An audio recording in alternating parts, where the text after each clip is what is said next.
Oh, we are live in Tarentum at the Poduty Podcast Theater. It's Poduty in the News. I've got a great guest joining me tonight, Adam Torres. Adam, welcome to the show. Oh man, I'm happy to be here. I was checking out your theater and I'm jealous, man. You got the coolest podcast setup I've ever seen. It's amazing. Oh, we're doing something out here in Pittsburgh. They must put something in the water.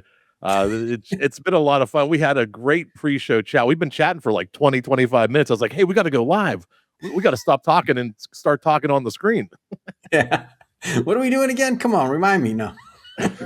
Well, I usually say I have one question for you. Yeah. Do you know what time it is? What time is it? What time is it?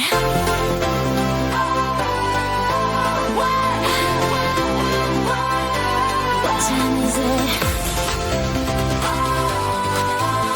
Oh, it's time for Poduty and the News. Poduty and the News. The only live news podcast about podcasting from the stage. Poduty and the News. Poduty and the News. The only live news podcast about podcasting from the stage. Adam Torres, welcome to the show. Man, I'm loving that Poduty and the News. Come on. It gets the blood flowing, it gets you out of your seat. It gets you excited because I think we have very similar business models. We really are passionate about helping independent creators, helping people find their voice, right? We're trying to produce things for independent creators. I think it's a very similar through line that we have in both of our business models. Why don't you tell us a little bit about Mission Matters and yourself and what you've been working on? Yeah. So podcasting, some people would say I'm kind of passionate about it now. I've been podcasting now for going on 10 years, and it's one of those things that I'll tell you, it's been quite a journey. I've done over 6,000 interviews. Currently, I host 9 different shows, all different topics, all different angles. And as I've grown and I've matured through my podcasting journey, we've launched as a company over 250 shows. And as I've done that, I've just fallen in love with the art, the craft of it, and just the meaning behind it. Like there's so many people out there that I feel should be starting podcasts, but maybe haven't because they think it may be difficult, it may be hard, but I'm here to preach a different message. I think everybody needs to start their own show and everybody deserves to be heard. Yeah, we were kind of geeking out before the show, just talking about different events and different places to meet people and connect with creators. And Mission Matters, not only did you have all these podcast interviews that you were talking about, you just launched one on Christmas Day. You were telling me, you're like, you were so inspired. You're like, I haven't done a style like that. And you just ran with it. Tell us a little bit about that show and what this new format you're trying to produce. Oh man, I'll tell you. So I realized that my comfort zone is interviews. I come from kind of like the old school broadcasting style of interviewing. So think you're Larry King's, think you're Charlie Rose. Like that's kind of my style, and that's what I'm known for. And I was doing an interview on Christmas Day, and yes, I did say Christmas Day. And at first, I thought it was an accident. So I woke up, I looked, and I my schedule, and I'm like, what? There's an interview here.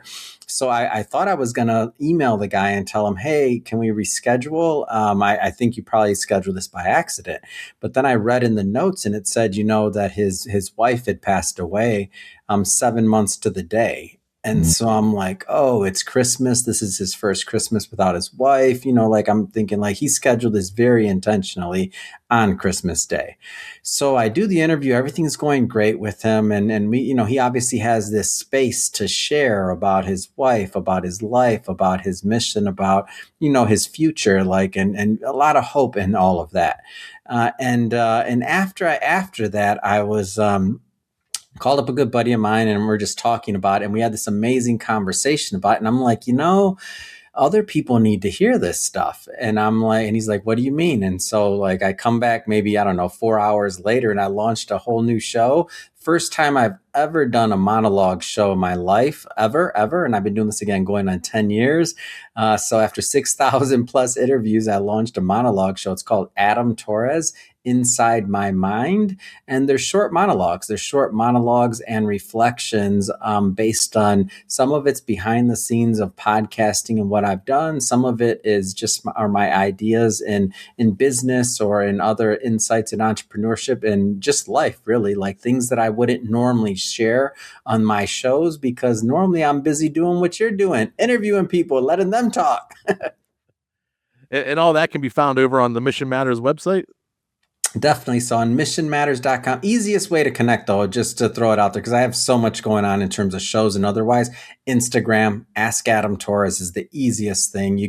I just released a new book, 1 Billion Podcasts. You can get that for free. You get this show, a bunch of other shows that I host. Instagram, Ask Adam Torres. There's a real easy link there that takes you to everything. Awesome. All those links will be in the show notes. Make sure you connect with Adam. Check out what he's doing. It is a huge like media conglomerate. I was peeking through it, looking and doing my research for the show today. There is a lot happening, a lot of connections, a lot of podcasts being created too. And just see what other people in podcasting are doing. See what is possible for you. Maybe what you see that Adam creates is something you want to work with Adam, or just reach out to talk to him. I'm sure you do some sort of public speaking or one-on-ones with people if they reach out to you. All about collaboration. My aim and my goal, and actually why I even come on shows. This is the first year I started doing, or I should say last year was the first year I started guesting on shows. I never came on shows before. Again, been doing this 10 years. And last year I started doing interviews. And there was one reason for doing that. The only reason was my aim and my goal in sharing my story or anything, knowledge and otherwise, is I want to inspire and I want other people to launch their own shows. And it doesn't have to be through an agency like ours. It doesn't. My first show I launched in like 15 minutes. This one, like my first 300 plus episodes I recorded were recorded into my cell phone and I put them up with zero editing. Do I recommend doing that now? Yes, if you don't have the capability of editing, I'd rather you do that and still build a platform than do nothing at all. So my aim and my goal is any way I can help people, I'm happy to do so. I just want other people to start recording and launching their own shows. Awesome. I love that. That is the business model, the blueprint that I operate by, and to hear you doing it and on a much larger scale than I've even dreamt of. So reach out, Mission Matters. Adam Torres, are you ready for our first story? Let's go. We've got the real cost of cheap AI. We're going to file this under live podcasting for AI and creators. This comes to us from Mironov. Recorded live at Productize 2025 in Lisbon, the Poduty Podcast brought product legend Rich Mironov back on stage for a talk in 10 that cut through AI hype with humor and hard truth. While the conversation focused on AI costs and bottlenecks, the bigger takeaway for podcasters is where this was recorded, live in front of a real audience at a real industry event. As AI makes creation cheaper and easier, the differentiator isn't content generation, it's presence, positioning, and distribution. Live recordings like this show how value shifts from producing content to packaging experiences, something both executives and creators actually pay for. And I think this is right after both of our own hearts on this one, Adam. Yeah. I'm a big fan of the in-person event. I'll tell you right now, we've been doing in-person events now probably for about right after COVID. So I did a lot more on the speaking side of things prior to COVID, did a bunch of events, things like that as a keynote speaker, that kind of thing. And I still do quite a bit of speaking, but once COVID hit, obviously the conferences weren't around. We weren't able to do what we normally did. And then everybody went inside. I feel like they went inward and everybody was pretty much at home, right? Obviously, depending where you're at. And once everything opened back up, there was this tremendous demand for in-person experiences. And you even see this with things like, I'll kind of add another thing here. The luxury market. Like people are more willing to spend money on experiences than they are like material goods in many cases right now, especially in the luxury market, because luxury and goods, things like that, they're kind of commoditized, especially a lot of brands, they've commoditized their products, but there's something something about being in person that just changes things. And I'll tell you, we've been doing in-person events now ever since after COVID, and we do as many as we can, and especially in different markets. So we did our first one in Singapore this year or last year. We did our first one in Abu Dhabi last year, and that's now led to invitations in Africa, in London, and a couple of other countries that are or I should say continents in terms of Africa, but and some other areas that we didn't really know we had an audience in, but it's all the in person. People see you in person, just like what you're doing in your amazing theater. People see you, they connect, and at that point, you're their podcaster. You're their podcaster. And that's a great business strategy. You're putting yourself in the middle where your community is already at. And this example of this product agility podcast, they're going to a product conference. They're the entertainment for that show. They're already placing themselves in the middle where people who already consume that type of content are going to be at. So what better strategy than to show up where your audience is? Yeah, absolutely. It's putting yourself in the middle of the caravan. And then also when you think about things like monetizing, you think about things like merch, you think about things like ticket sales. Our top event last year, just for example, like it was an all day event last year, and our top ticket price was $250 a ticket. And we sold out. So that was a packed event. And that was a series of 6 different interviews. It was a 1-day conference. And there was a bunch of interviews, other things, and networking opportunities, a curated audience. But I'm just telling you, like, depending on what markets you're in, what you're doing, now that's a specific situation. We've also had like less expensive events that were, let's say, $25 range for a ticket. And, maybe it had a different type of meal provided or light refreshments, but it lets you now put you in the event business. And that's not a bad business to be in when people are looking for events. The time to strike is now. I do think people are, like you mentioned earlier, are tired of being inside. Even that post-COVID hangover where they did retreat to their homes. They go home from work and they're just tired, they're drained, they're scrolling on their phone all night. There is this really weird resurgence happening where people are waking up from that and they're realizing how unhealthy that behavior is, how bad it is for them to isolate themselves. They're yearning for community. They're yearning to laugh with people in public and share like-minded thoughts and high fives and hugs. And they miss all of that because they've just kind of pulled back and they're ready to get back out. Totally agree. Let's keep it going. We have another AI, but this is for the job seekers out there. Careers are changing, but community isn't. This one was recorded live at All Things Open. The Whiskey Web and Whatnot podcast captured a timely conversation with Taylor Desson and Jason Torres about navigating tech careers in an AI disrupted world. But the real lesson for podcasters, again, it's the setting. By recording live at a conference, this show didn't just talk about relationships and community, it demonstrated them in real time. In an era where resumes are filtered by algorithms and applications disappear into inboxes, live podcasting creates human connection, shared experience, and trust, the very things that still open doors when the rules keep changing. And you hear so many nightmares about people trying to find jobs right now, sending thousands and thousands of resumes and not getting even a single response. But then you see events like this where they're sharing tips.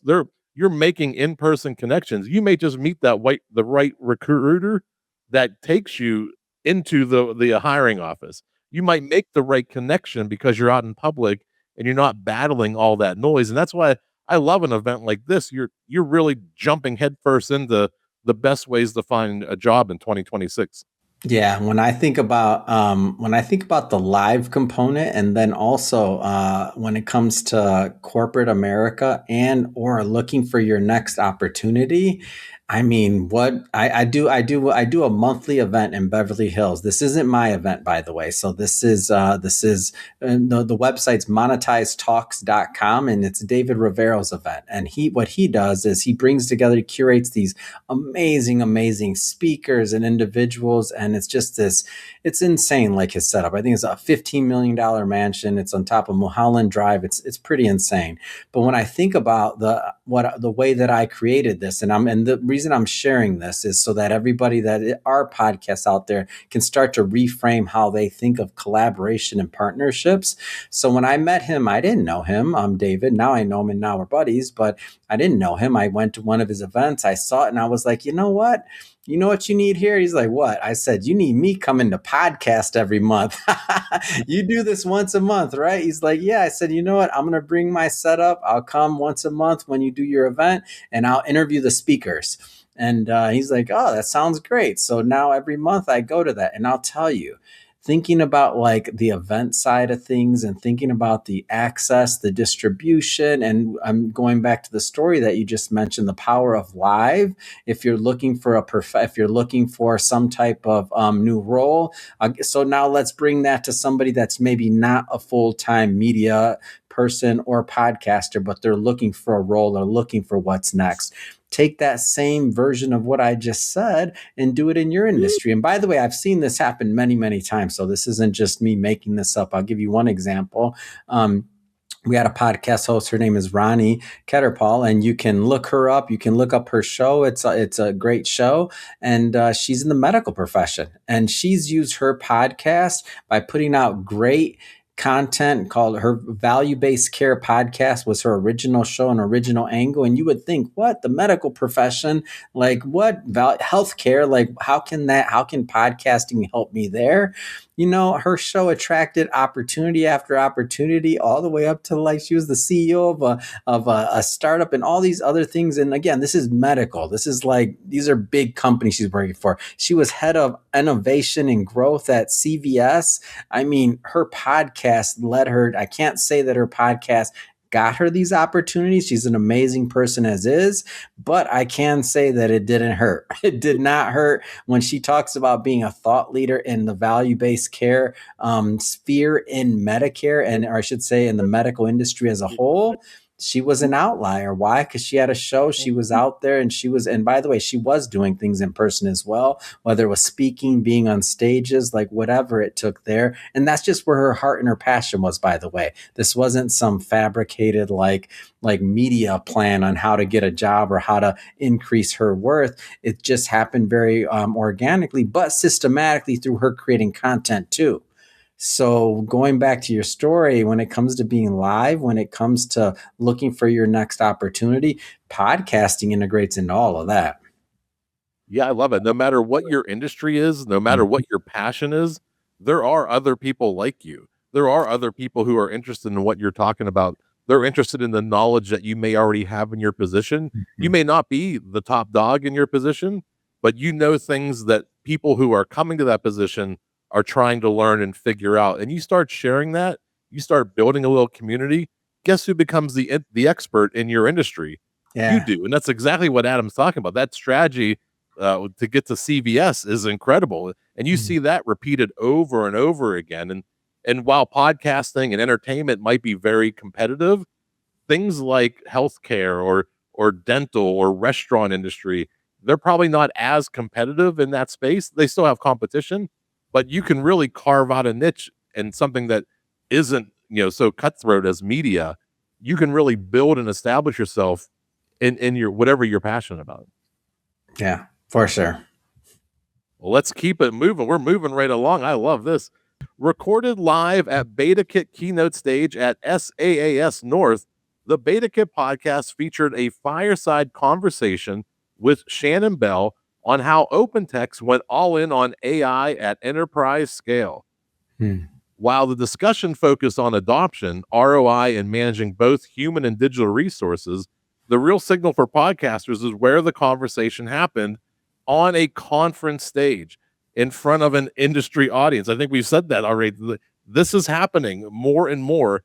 This wasn't an AI as a party trick. This was AI as a business outcome And live podcasting proved to be the right format to unpack complex, high stakes decisions in a way that felt credible, human, and grounded. And I go to conferences all the time. And back then, or not back then, but you would typically see there would be entertainment hired for the conference. Maybe there'd be a cover band that played in between keynotes, or there'd be a magician, or there'd be a comedian, or there'd be a celebrity doing some sort of keynote. But more and more, what you're seeing at conferences is the entertainment is becoming live podcasts that are popular within that industry. So in this case, they're talking about the things that they're talking about at the conference, but the entertainment is a podcast. It's true. And for everybody that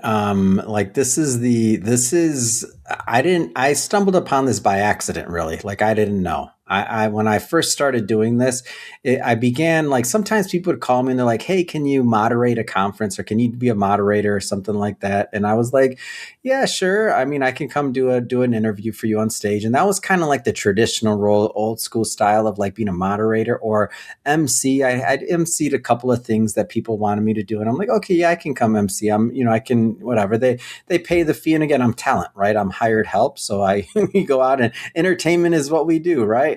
So once you're in this business long enough. But what started to change, and this was in the last maybe like 2 years, let's call it, is that people were requesting that they didn't just want me to come moderate. Now they wanted me to do live podcasting. So what's the difference? And here goes the value proposition, even above what's going to happen at the conference. The value proposition was this. And once I realized this, I was like, oh my gosh, now I get it. Like, this is the future, period. The value proposition is the interview wasn't just happening at the conference.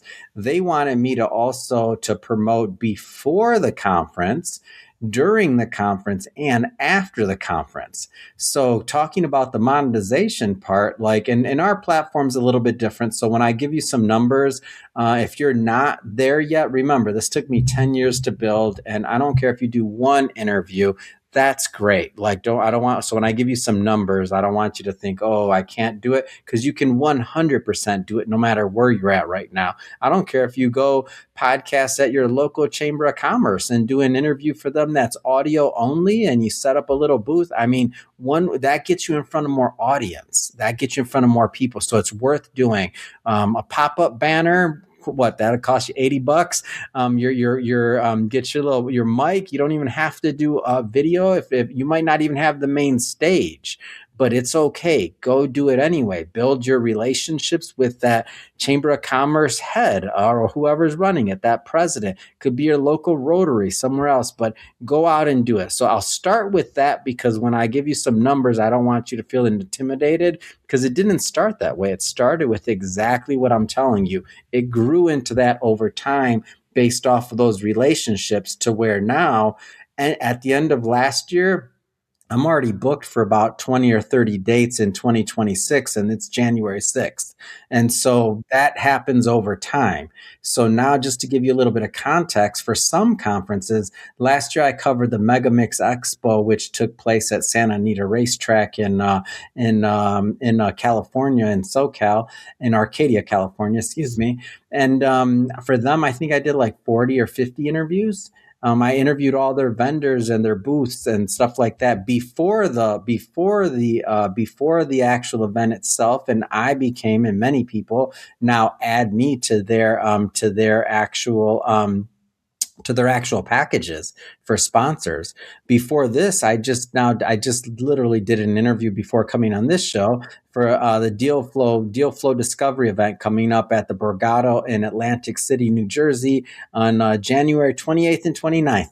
So they hired me to do that. I've been working for them for years now, and these are relationships that build over time. And I'll give you an example. In some places, I'm the headliner. I'm the headliner at that event. I'm on the main stage. For the one that I just told you about, I haven't made that main stage yet. They normally get somebody from CNBC. It's a quick hop, skip, and a jump from New York City to Atlantic City, New Jersey. So they normally get somebody that's on like one of the big shows, like to be their headliner. One day I might be the headliner, maybe not. But either way, I'm just showing there's levels, there's progression, and it's about building relationships. But everything that you just now read, it's happened for me. It's happening, and I see higher levels above that. But you got to you can't just be like in this insular mindset of I'm just at home recording. If you're just at home recording, if you don't go out and meet the people, then the podcaster that is at the conference and meeting the people, that person's probably going to get the gig because they know them. And that's the game. That's the name of the game. It's still all relationships. Yeah, and you mentioned that strategy that conferences are using, the before, during, and after content creation, and they used to have to run ads like relentlessly. And they'd have to place ads in trade publications, YouTube ads, and now they're really relying on the talent and the people that are attending the conference to propel that message all year long. If you're creating the content leading up to it, you're building excitement for that show, and if you're capturing the content during the show, then you're releasing that content after the show to start building excitement for the next year. And that snowball gets rolling. And that strategy that Adam's talking about, you're seeing that more and more at conferences all over the country and in all kinds of different industries. I got one that we've done for years now, the Milken Global Conference in Beverly Hills. This is probably the top, I don't know, 1, 2, 3 conferences in the world. It costs a ticket just to attend costs, I think last year was $35,000. That's just a ticket. That's not a sponsorship. $35,000 to step in the conference. It's insane. The people that go there, it's the heads of state, like it's the top people in the world. I've done I believe I'm crossing 500 interviews now for them in the last 5 years or so. Maybe I don't know if I quite hit 500. So let's say I've crossed 400 interviews for them. But that catalog also will build year over time. And then if you think about it, for the content creators and that are out there that really get this, what happens is over time, your content catalog can be so significant that you might get more traffic for the conference than the dang conference organizer. Which is just natural, because if you also think about things like, not going too far into this, but like AI, what Google's looking for, what content people want to be in, if everything's going to eventually point to, no matter what the technology is, no matter what we're in, if everything eventually points to giving a great user experience for whoever is digesting the content, podcast content a lot of times is going to win because it's a sticky, loyal audience. So in my opinion, I'm nothing against anybody that produces this kind of content. I'm speaking solely for myself, but I have watched a panel discussion or a panel on YouTube exactly 0 times in my life. It's just not made for it. If you're in the conference, great. Watch the panel all day. There's energy in the room. It's different. But I've watched it after exactly 0 times. A podcast about that conference or about what's going on, listen to that all day long. Yeah, there's nothing that can replace being there in the moment. And panels are that real-time experience, that real-time feedback. It doesn't really capture that and come across on a YouTube video, but the excitement of being there and in that moment. And nothing against YouTube, by the way. I'm not dogging YouTube. I'm just saying, for me, I've never watched a panel on YouTube in my life. Oh, I turn off Q&As. As soon as the main keynote's done and they start Q&A, I'm done. I don't want to, I'm out. I don't. So I know what you're saying. I completely relate to it. That there's certain things that are good for certain ways of distributing media. YouTube's great for intimate one-on-one content, storytelling, showing you visuals, but for a panel, it's a tough sell. It'd have to be like the Beach Boys final interview before they all retire, but they probably are retired now. And even then, we just watch the clips. We'd still watch the clips, though. Yeah. Well, how about let's switch gears from AI and let's go no AI, no ticket price, and a cash bar. We're going over to, it looks like my side of the state here. When fandom becomes the stage, 2 Philly fan favorite shows, Cheap Seats and the City Pigeons, are joining forces for a free live playoff preview as the Philadelphia Eagles fans gear up for another postseason run. Hosted live at the Coop, the City Pigeons home base This event proves how powerful live podcasting becomes when it's rooted in shared identity and place. No ticket price, a cash bar, and a room full of emotionally invested fans turns a podcast recording into a communal rally, showing that when podcasts tap into fandom, timing, and locality, they stop being content and start becoming events. And just think about taking your podcast to this level. Right? This to me is like pinnacle for live podcasting. You're hanging out, you're filled in a room of people who love what you talk about. This is Yeah. a shared experience with their favorite sports teams, and you're just in a room, and the energy's got to be off the chains, Mm. like bouncing off the walls. I love it. I love it. And anything that you can to get you out of your comfort zone too. So for the podcasters out there, I'm going to give you I haven't, by the way, just to be upfront, I haven't done anything in a stadium that big, but I have. So for example, I visited David Meltzer, and he does his podcast out of a stadium in Los Angeles. And I've seen it, and it's amazing the way he does it. And it's normally, when they're not playing, obviously, and it does out of this suite, and the backdrop's insane. Is really cool. So I've been there and I've seen it, but I was getting to thinking, I haven't done this yet myself. So I hope somebody else does this and has decided, oh, wait a minute, I did one episode. Actually, I take that back. I did do an episode like this. So tailgates are fun. Like, come on, and this is where I got the idea. It was somebody else that did something like this. That was like exactly what you're talking about. Like that, I agree, is the pinnacle. That's amazing.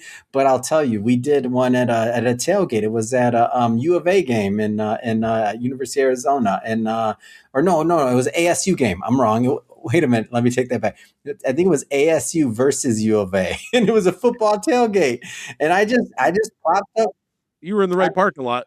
I just plopped up the equipment, and I started doing some interviews, and it was on a very, very much smaller scale. But the point is the people that walked up and walked by, they were curious, because in a tailgate, people are walking around, they're drinking, having fun, they're listening. And my only tip for everybody when it comes to that piece of it, PA systems are not expensive.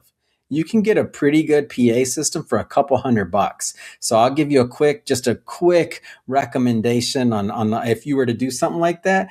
Get a PA system. Doesn't have to be great. Just get one, 10-inch, whatever, 12-inch speakers, doesn't matter. And then get your whatever recording you're going to use. It's okay. It's not going to be your most perfectly recorded episode like in studio. Just understand that. But if you announce that at the beginning of the episode, in my experience, the audience, it can even be a little pattern break of like something a little bit different. Like in this case, I did one from the tailgate, as I mentioned. It's kind of like you're taking your audience with you. But if you bring the PA system with you, which again does not have to be expensive, what'll happen is the people that are walking by, they'll get to hear what you're talking about. They'll get curious and they'll start asking other people, what is this?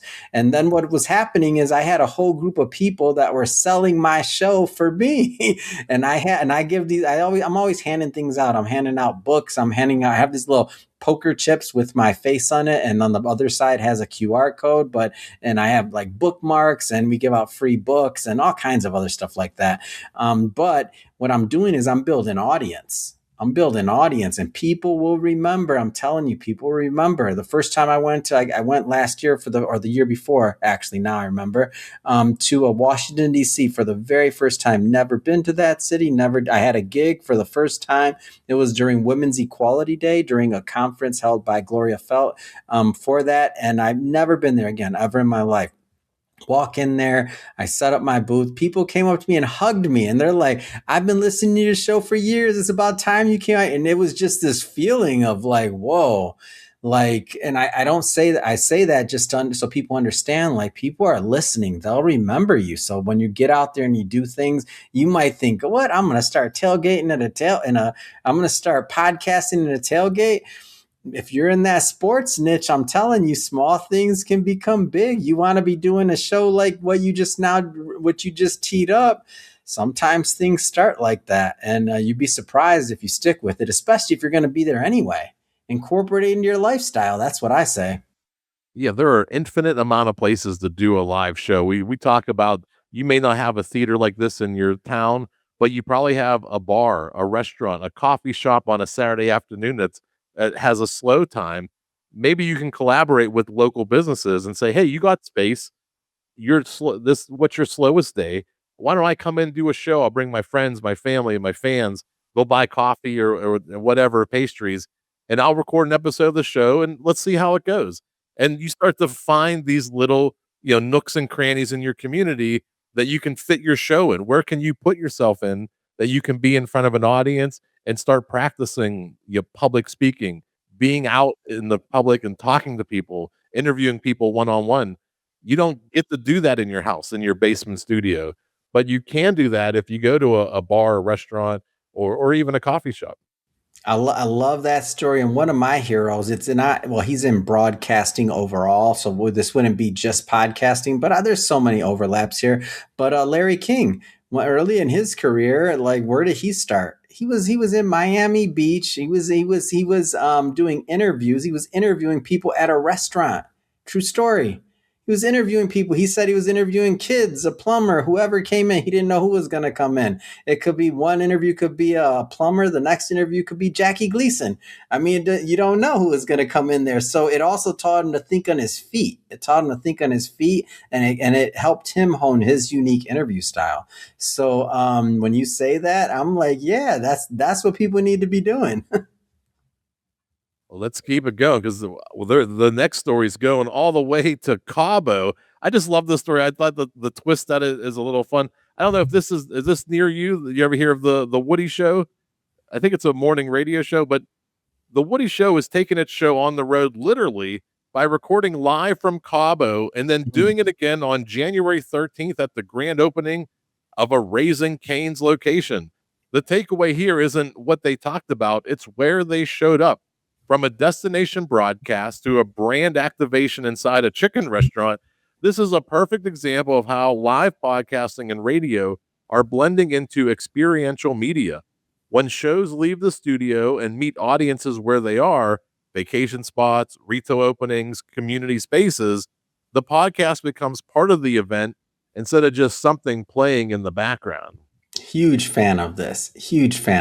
And I'll get back to podcasting in a minute, but like Raising Cane's, like they just did one with a collab with Snoop. I think it was at some football stadium. I can't remember which one. I saw just a clip of it, but they just did one with Snoop. Raising Cane's is a great brand and to be working with. And when you think about a collaboration like this, I don't know if anybody's doing it. You'll have to correct me if they are or are not, because I don't know. But when I saw this, I'm like, man, going to Cabo and doing this, next thing you're going to see, if somebody's not already doing it, is the cruises. Yeah. So like, just like the Rockers, they do cruises, they do tours, like the Rockers. Like, I mean, LL Cool J has a cruise, like the Rock the Bells cruise or something like that. Like, I can see it now. Who's got a podcasting cruise? And there's going to be whoever that your favorite podcaster is going to cruise with them.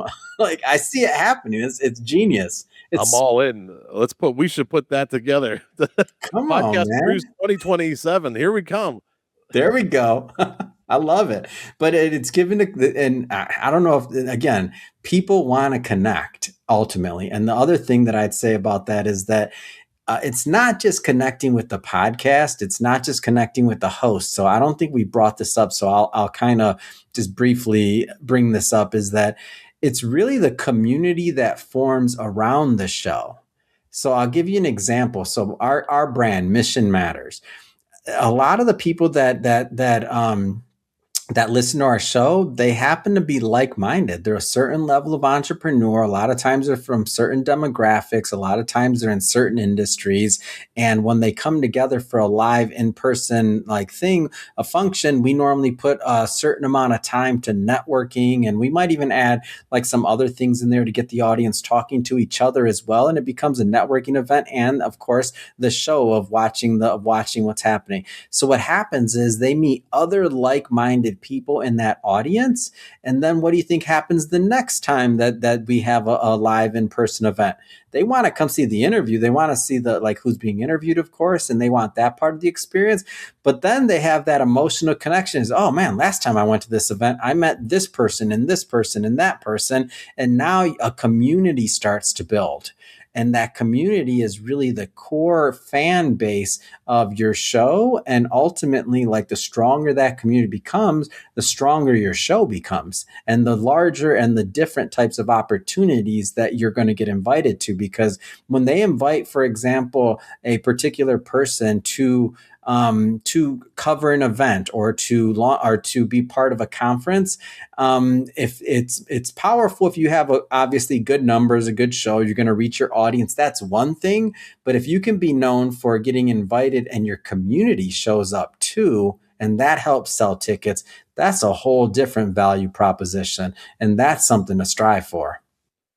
Yeah, that community connection, it's almost so undervalued with business owners. They think of customers, they think in terms of mailing lists, but if you start to put events together where you're connecting people one-on-one, like they met somebody at the previous conference and that's the reason they came back. Maybe they do like your business, but that community that you help foster and help build, that almost becomes bigger than the business, and everybody puts you at the center of that. And that you can't buy that with advertising. Or nothing will replace that than you being there present with your customers, building that community. It's invaluable to be able to do something like that. Yeah. And our last one today, we're going to higher education. This is when a podcast becomes the institution. To celebrate its 50th episode, the Startup Cornell podcast recorded a special live show during the 2025 Eclectic Convergence Conference at the Cornell Tech in New York City, capturing founders, operators, and alumni in the moment rather than in isolated interviews. By embedding the podcast directly into a conference experience, this episode shows how live recording elevates a show from content to institutional memory. Instead of chasing downloads, Startup Cornell used a milestone episode to document community, reinforce credibility, and turn a campus event into a lasting media asset. Exactly how live podcasting can scale trust over time. How incredible is that? And, we don't think about necessarily higher education doing podcasts, but they're doing these in droves. We almost have a story every week about Fordham University, Cornell, Penn State University. We've had all these colleges really branching out from traditional media and these small like conferences that they would have internally on campus to these new media events where they're live streaming, they're recording podcast episodes, and they're sharing them with faculty, they're sharing them with the students, and they're building something more than just a classroom lecture. Yeah. I love it. And anything that has to do when it comes to education, I'll give a plug to Growing Our Future podcast. That's hosted by Aaron Alejandro. He's the executive director of the Texas FFA, so Future Farmers of America. And I've been working with them. We've been producing their show now, I think going on 4 years or so. They got a ton of episodes, and I actually go out and I do live podcasting at their Texas state event. And I don't know, I probably through the years, I think I've been doing it for about 4 years now. And I've probably done, I don't know, a couple hundred episodes there, like live in person. And what they've done is they've also, so speaking of the education side of it, and for those of you that aren't aware of what FFA is, it's the largest youth organization in the country. I think there's around 9,000 chapters and somewhere around 1 million members. I could be a little off my numbers, but I do know it's the largest youth organization in the country, and ton of chapters, ton of influence, and a ton of good they're doing. And they're really training our future leaders in this country. And it goes beyond, even though it's named Future Farmers of America, it goes beyond farming. I mean, they're tech, anything that's related to our food security, production. I mean, they're in everything. But just for some context for people that don't know exactly what that is, but they even took it a step further, which I found super interesting. They actually have turned their Texas FFA, so it's called the Growing Our Future podcast. They've actually created curriculum out of their episodes, and it's actually distributed to students in schools. And that was done. So they've done that very systematically to their students, and they're teaching leadership skills. And they've had just this amazing catalog of content they've put out, and they've really created and put it into the education system, all from a podcast. So, so when I see like the use cases for where this could go for academia and otherwise, to me, it's beautiful because it's the most authentic content you're gonna really get, in my opinion. And so the types of people that they bring on the show and on their particular show, and the type of content they're bringing to their kids, or they call them members, I should say, members. It's invaluable and it's one of a kind. And the kids are interested because they can listen to the show. They know who the people are, and now they also are working through the curriculum. So if you think about active learning, man, what's better than that? Could you imagine if when you went to school, you got to like listen to a podcast episode and your assignment that day or for that particular time was listening to a particular entrepreneur or somebody in your field that you cared about? That'd be awesome. Yeah, that wasn't even a thing I could consider it back in the 1900s when I was in college, but that really engages the students, and to have a podcast that's about something that you're studying, something that you're learning about and passionate about. I mean, I could just see how much more that would have drawn me into my studies, having these lectures from these professionals or experts in my field. You can't replace that with anything. Yeah. And for that to be your curriculum, like, come on, like, what's our next episode? What's our next lesson? I'm in. Let's go. I got to tell you, Adam, this was so much fun. I was so excited when we connected. I saw this date on the calendar, but the level that you brought tonight and the way you got my mind thinking, I am so grateful for the chance to spend this time together. I have so many ideas now. I want to get off stage, and I may start another podcast just being influenced by you tonight. But one last time before we go, let's let everybody know about Mission Matters and the best way to connect with you and you just see what you're doing, because there's so much going on here. What I want everybody to do is just Instagram, Ask Adam Torres, and on there you're going to find a link and my new book, 1 Billion Podcasts. I want everybody to go and get a free copy of that. So you're going to see a link there. You'll get a free copy. There's also the free audiobook version. So Ask Adam Torres. It took 9 years to write that book, but it's only 100 and something pages. You can read it in an hour and a half, and you'll get I open up my playbook on what it takes to grow a show. My journey in growing a show, and I only talk about things that I've been able to do. So for example, one of the things I don't write about is monetizing globally. Why? Because I just started doing that. I just started traveling internationally. So you can be sure that I stand by every single word that's written in that book, and you can get it free, 1billionpodcast.com, or go on my Instagram. So either of those two, and you can get it. Awesome. And if you like anything that I talked about, any of my ramblings from the stage tonight, we have a small little theater space. We want to also produce small independent podcasts. We are live. We are intimate. We are a small little 40-seat theater that can also live stream. It's completely turnkey, no contracts, no minimum ticket sales. We split the door 50-50. I'll record the show, give you the recording. I take no interest in your content. It's 100% your content to use and distribute as you please. It's Poduty.com, Poduty.com. Adam, this has been a blast. Thank you so much. I got just one more question for you. What time is it?